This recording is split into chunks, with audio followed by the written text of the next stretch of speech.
on how Uyghurs end up as forced laborers. Of forced labor are sourced from forced labor. Is there forced labor in Xinjiang's cotton industry?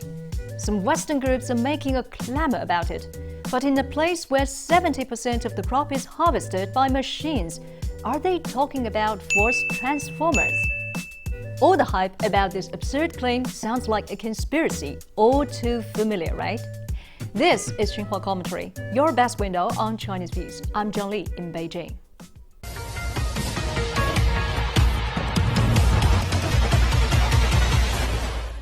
Over recent weeks, Chinese netizens found out that H&M and other members of the so-called Better Cotton Initiative have decided to ban the use of Xinjiang cotton and even the employment of Uyghurs. They cited forced labor claims to justify the ban, which followed a similar decision by the United States last year.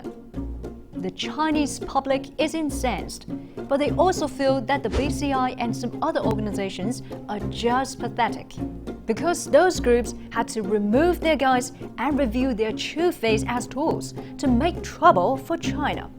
It's all too clear that the ban on Xinjiang cotton was built on fabrications, not on facts.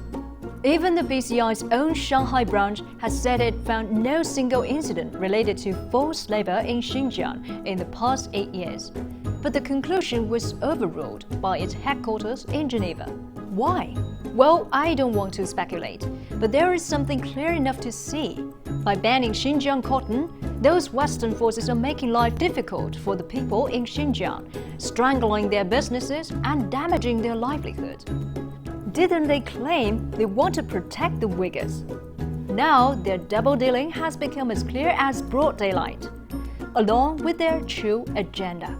That is fomenting social unrest in Xinjiang in order to hold back China's development, just like this former US official has publicly confessed. That sounds familiar, right? It comes directly from Washington's playbook. We have seen similar plots being used on Iran, Iraq, and Libya. But China is China. The Xinjiang plot is doomed to failure. Just like what has happened over Hong Kong and South China Sea issues, China and the Chinese people, including the Uyghurs, have the capacity and resilience to foil all sinister foreign plots. Ironically, if there is anything helpful coming from all the rumor mongering about Xinjiang, it is that it has once again reminded the world of America's dark history of slavery and racial prejudice, as well as the human rights abuses happening in the United States all along.